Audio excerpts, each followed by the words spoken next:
Shalom saudara-saudara yang terkasih di dalam Tuhan. Renungan hari ini berjudul Kadang Bikin Bingung.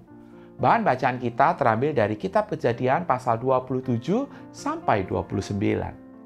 Harus diakui bahwa rencana Allah itu terkadang mengejutkan, bahkan membingungkan. Allah menciptakan kita sebagai makhluk yang rasional, yang mampu untuk berpikir, menafsirkan dan berusaha memahami apa yang terjadi pada kita atau di sekitar kita. Tetapi Tuhan tidak pernah bermaksud menjadikan apa yang akal kita pikirkan sebagai panduan utama kita. Capek bukan? Nah, dalam Kejadian 25-26 kita diperhadapkan pada perbedaan antara apa yang nampaknya benar, yang nampaknya logis bagi kita, dan apa yang terbaik di mata Tuhan.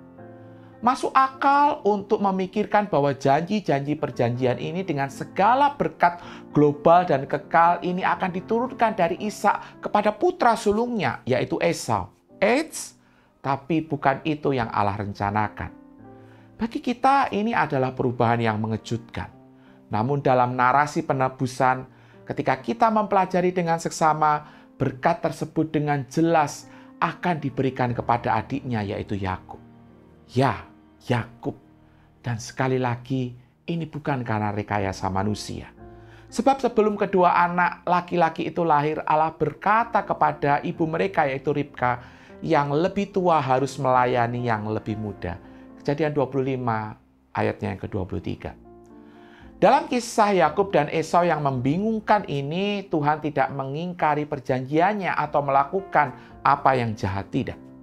Allah melakukan apa yang Dia tahu, yaitu yang terbaik untuk menjamin berkat-Nya bagi generasi ini dan semua generasi umat-Nya yang akan datang. Kadang-kadang jalan cerita dan cara Allah itu mengejutkan, membingungkan, atau bahkan mengacaukan kita. Tapi yang pasti Dia tidak pernah melakukan apa yang jahat. Dia tidak tergoyahkan dan Dia tidak mungkin berbuat salah. Bagi kita hari ini adalah benar untuk menggunakan pikiran saudara. Adalah benar untuk kita berpikir tentang kehidupan.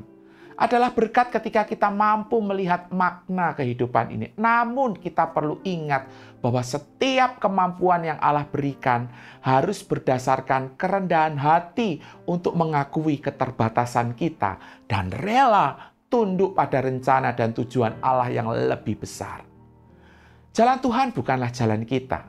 Makanya akan ada saat-saat ketika apa yang Tuhan lakukan itu tidak masuk akal bagi kita dan apa yang Dia minta untuk kita lakukan adalah sesuatu yang nampaknya mustahil bagi kita.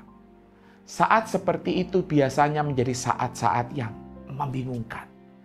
Dalam keadaan demikian pilihannya membiarkan logika menjadi tuntunan kita atau kita menyerahkan akal sehat kita kepada hikmat Allah yang tidak terbatas. Allah layak untuk kita percayai.